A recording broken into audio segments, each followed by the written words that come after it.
Welcome back to my channel, everyone. Today's video is going to be a review of The Hate You Give by Angie Thomas. I have so much to say about this book, but I'm going to try to keep it brief anyway. I don't think I can say everything I want to. I do want to comment on the cover. I, for some reason, am very in love with this white cover. I love it. It's just such a clean look. It's so beautiful. I was thinking about painting the edges, but I think I'm just going to leave them white, so it's white on white. I think it looks great. I do really love the cover, but anyway, let's get into my thoughts about the plot.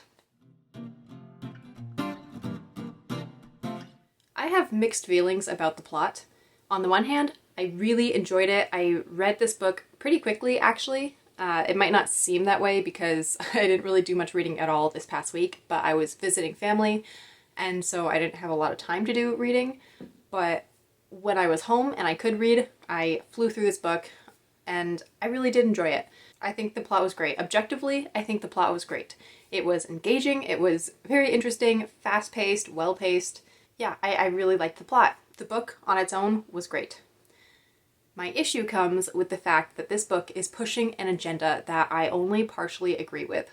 And that's very hard to say, especially as a white person. But honestly, I could sympathize with the characters. I could see that yes, what happened in the book was wrong. It was very wrong. It should not have happened. And yes, there should be justice for instances like that. But this agenda is so much more than that. I don't think it's really helping to bring people together or helping to fix the wrongs. It more is just dividing our country. And so I had a huge problem with, because that's what this book did. The overall moral of the story is that cops are always going to look at black people different. White people are always going to look at black people different. There's a huge issue. Cops always kill black people without reason. You know, just the overall theme of the book I didn't agree with. I agree that those things happen, but I do not agree that they happen every single time. So I did have a big issue with that in the book. And it's really, as I said, it's really hard to say this. I'm going to read some things later that somebody else wrote and that I wholeheartedly agree with, and that kind of point out what my issues were. But that's my review of the plot, I guess. It was really great. If you take all of the political stuff out of it, take the agenda out of it, and make it just a book about these characters and about what's going on, and that's all it is a book, and it's not trying to show that this is what our world is like necessarily, then I give it 5 out of 5 stars. It was amazing. But with the political agenda that's in it and that's pushed so hard in it, I give it 3 out of 5 stars at most, because it was still a great plot, but I cannot wholeheartedly agree with it. I don't think I can honestly recommend it for the purpose that it was written. Anyway, I guess that's what I have to say about that. You can agree or disagree, of course, and I would love to discuss this with somebody. Really, I would, because I have a lot of thoughts about it, as I said. And I don't 100% disagree with it, but I also don't 100% agree with it. So anyway, enough about the plot for now. Let's move into characters. The characters get 5 out of 5 stars. I really, really like them all, except for the ones that you're obviously not supposed to like. But I did really like them, and I really could sympathize with their cause, and what happened to one of them in the beginning of the book brought me to tears, and yeah, I really did like them, and I could really get behind the movement in the book, honestly.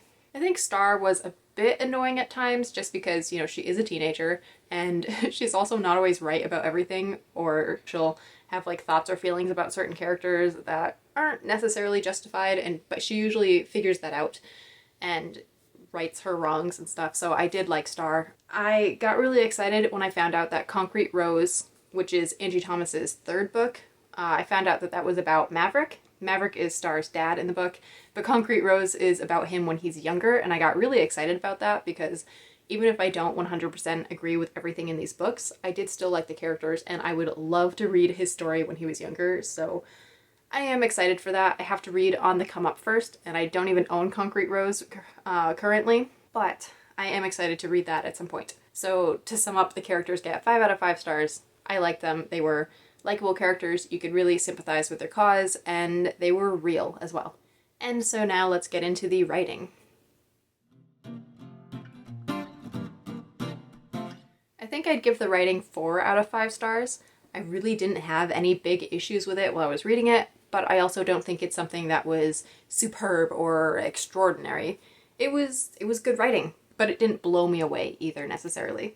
I think I would have had a bigger issue with the beginning sentence structure because that was often the same, which, I have an issue with when it's subject, verb, and the rest of the sentence, and every sentence starts that way.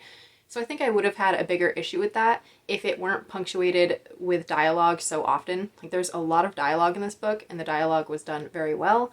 And the story was also fast-moving enough that I didn't get hung up on the sentences, and the sentence length and the rest of the structure varied enough that it wasn't a big issue.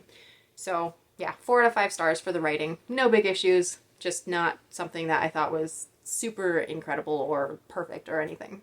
So now for the title tie-in. I think this title suited the book very, very well, and it is actually brought up in the book, and it's explained a little bit more, and it explains why the U is written like this and not spelled out. So I thought the title was great, and the title tie-in was great. Really got explained very well. Moving on to the content guide. The biggest thing I have to mention for the content guide is that there was a lot of swearing. Constantly. And not only in dialogue, but also in the narration, which I can't fault too much because it is again written in first person. I think it's actually first person present, but I don't remember. Okay. It is written in first person present, so I can't necessarily fault the dialogue in the narration because it's still kind of like Star is speaking. But there was just so much swearing, and I did not expect that going into this book that's written by a Christian author. And I'm not saying that's necessarily wrong. I mean, the characters swear and it suits the tone of the book, but I didn't expect it. And so it was kind of a jarring experience at first. So just be warned that there is a lot of swearing. There's also some more adult stuff in it. No actual sex scenes, but some foreplay and or some mentions of foreplay, I guess, and just mentions of stuff. So yes, so some more adult content. Also a lot of violence in it, but no gore or anything, just lots of violence. So swearing, adult content, and violence, that's what I have for the content guide. So beware going into this, it's not a young adult book, I don't think. Actually, I guess that's not true. It is marketed more towards young adult, I think, but definitely on the upper side of young adult and almost more towards adult because, yeah, lots of swearing. That was my biggest issue. Before the takeaway thoughts, I guess this is kind of takeaway thoughts, but I would like to read something that a friend shared on Instagram, and I will link the original account that shared this because somebody else shared it and then my friend gave that person credit but then shared what they had shared, and then I went on to credit both of them and share it again. Yeah, so I'll link the original account below, but I just want to read some things because they kind of sum up the issues that I have with this book. So it is quite a bit, but I think it'll be faster than me trying to explain all of this, and I probably won't read every single slide, but I do just want to read some of them because, like I said, these are the issues that I had. So I'm just going to read them word for word mostly. Might skip a couple things, but here we go.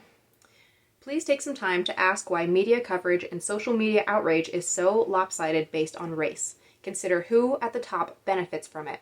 Consider the billions raked in by BLM that has never made its way to local chapters but has rather resulted in million-dollar houses for the Marxists who run the organization.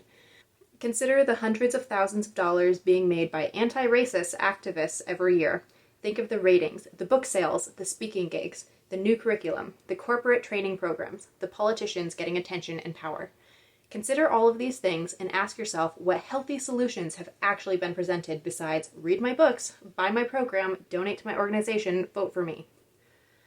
Are the families of the victims being helped? Does anyone really care about them beyond their political usefulness? I think many loving, well-meaning people have bought a lie that's seriously hurting people and communities. We have to be able to have good, biblical, healthy, true conversations about race and racism, detached from the toxic culture war and false narratives currently playing out. Here's the scandalous truth. We do not know if this incident, and I don't know exactly what incident they're referring to. I think later on the victim is mentioned. But anyway, as I said, I'm just reading it verbatim. So we do not know if this incident had anything to do with race. That doesn't mean the situation wasn't bad, that people shouldn't be mad or sad, or that the story doesn't matter. We just don't know.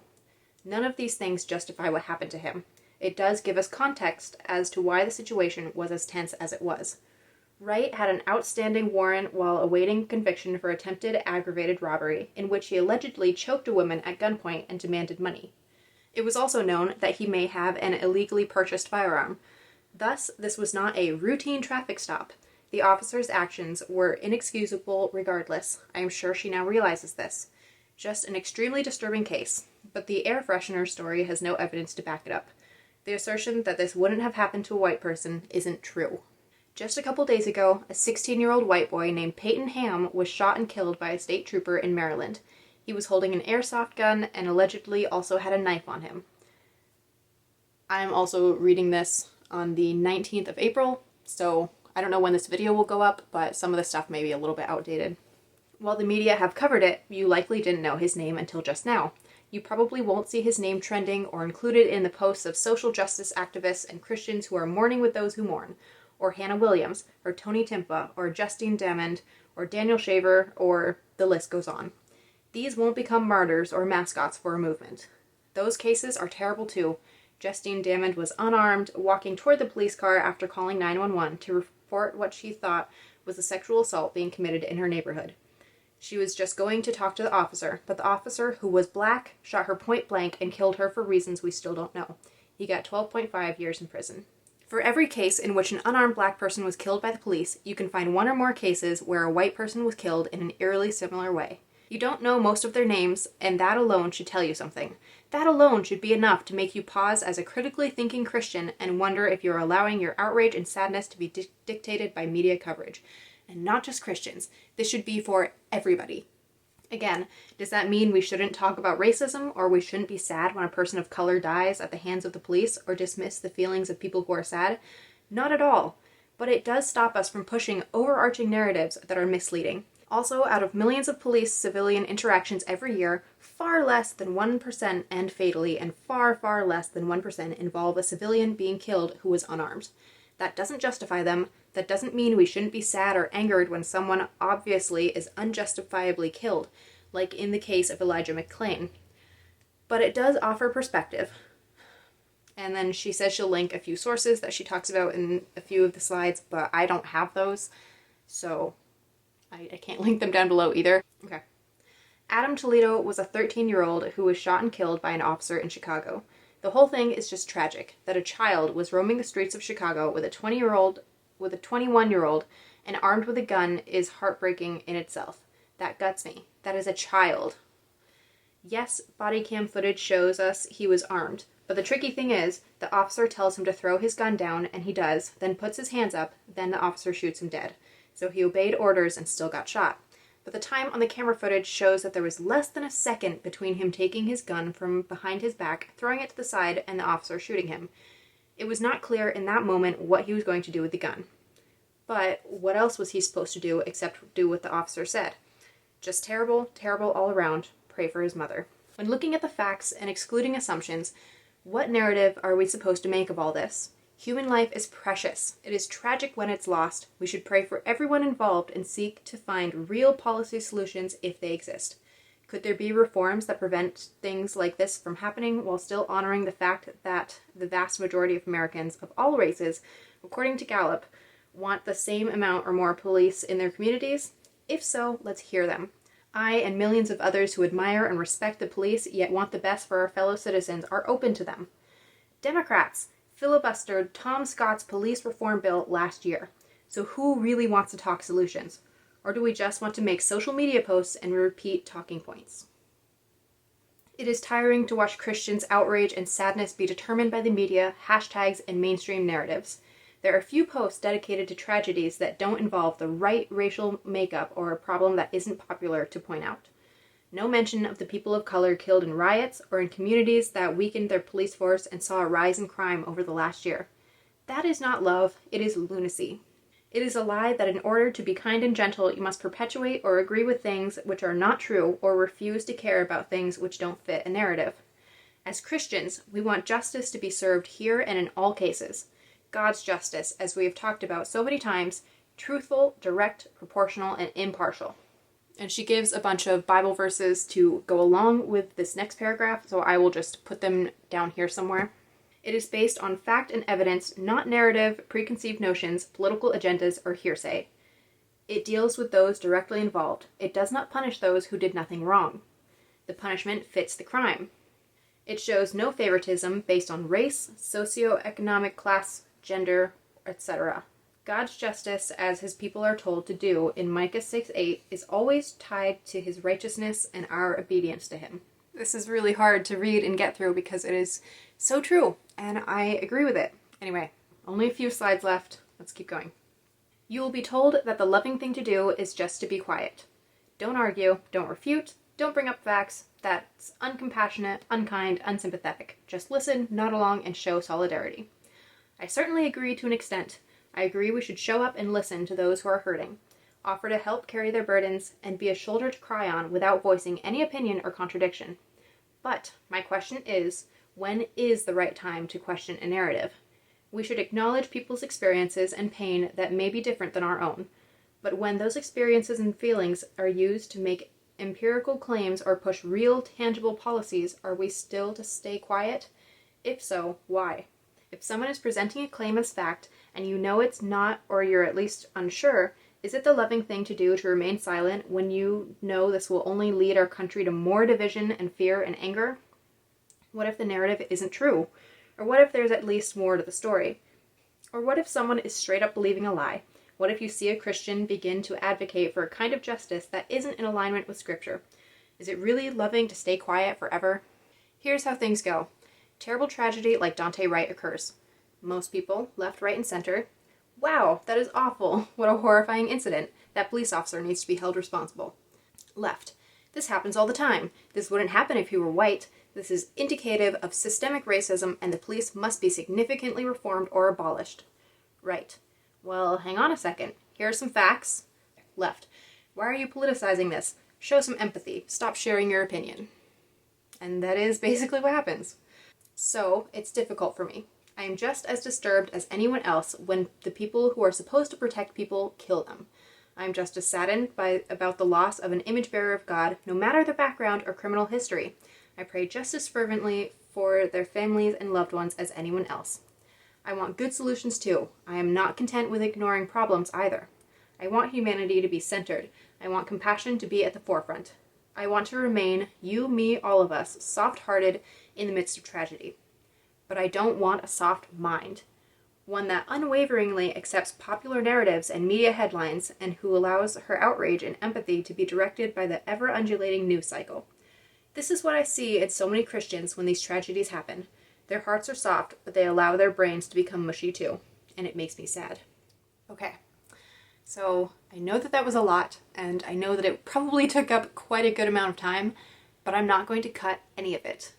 I think that is very important, and that's something we all need to keep in mind. If you are merely focusing on what the media is pushing at you, what the media is telling you, then you're being lied to, and you're gonna be lied to. It is more important to check your facts. Find some people that you trust that you can listen to, do your own research, and check your facts. I am definitely not as good at this as I should be. I get a lot of this information from a friend who I definitely trust.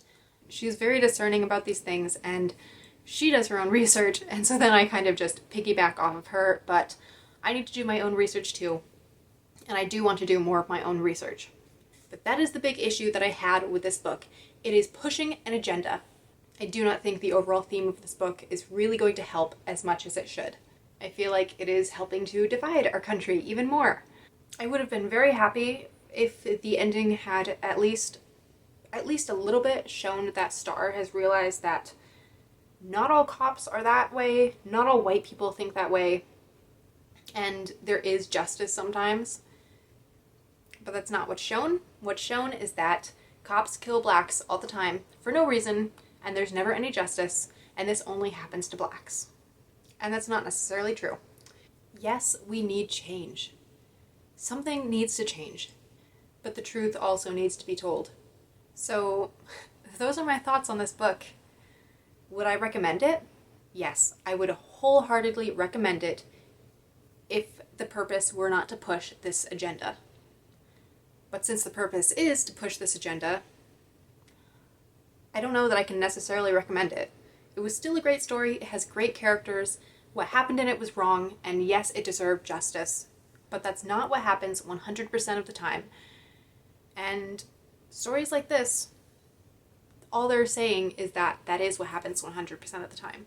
Even if that's not necessarily what the author meant, and even if a small portion of the book says otherwise, when your overall theme is that, and when, you only give a couple sentences to say otherwise, that's not what gets taken away. What gets taken away is that you're saying that 100% of the time these things happen, and that's not necessarily true. So I cannot in good conscience recommend this book to everyone. I can't. And I'm sorry, because I would love to. I would love to be able to support Angie Thomas that way. I do think she is a great author. Like I said, the plot was great, the characters were great, the writing was good. The agenda is more difficult. And it's not just because I'm a white person who hasn't gone through these things. It's not because I have white privilege or something, okay? It's because facts aren't being told. Not all of the facts. We're getting a sliver of the truth and not the whole truth. I am really, really interested to know if Angie Thomas went through something like this, or if she knows somebody who did, or even if she knows someone who went through something like this. Because if so, I think I could give the book a little bit more credit. I could give it more grace. If not, I can't really give it any credit. There's no credibility to this story unless it's something that she went through, her friends or family went through, or, even friends of friends. If somebody in her circle knows somebody who went through this or has gone through this themselves, then I can give it a lot more credit. But I don't know that. I really don't. And I would really like to know. I would love to talk to Angie Thomas about this book. I'd love to understand more where she's coming from and just discuss it with her. I would love to discuss this.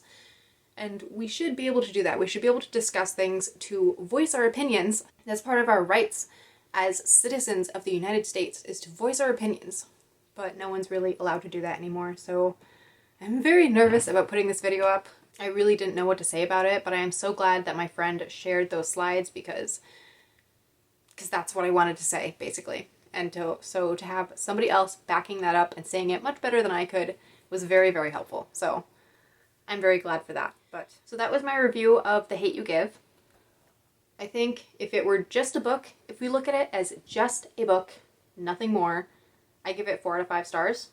But if we look deeper into it, then I can only give it 2 or 3 out of 5 stars. Anyway, I am looking forward to reading On the Come Up and seeing what that one is like. I'm also now more afraid about reading it because I would love to love it. I don't know that I'm going to be able to love it, but we'll see.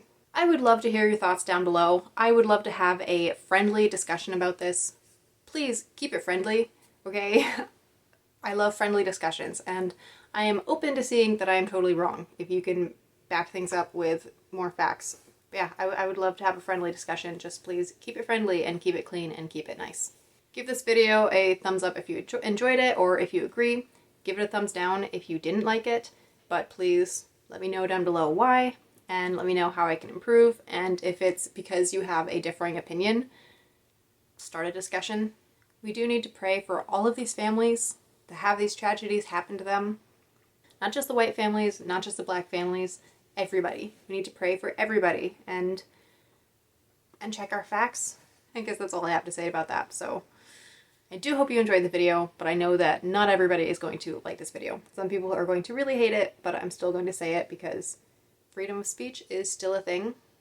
And I am doing my best to speak the truth and to give my opinions, but in this video at least, to back them up a little bit more with some facts. Anyway, I hope I'll see you in the next video. Have a blessed day, everyone.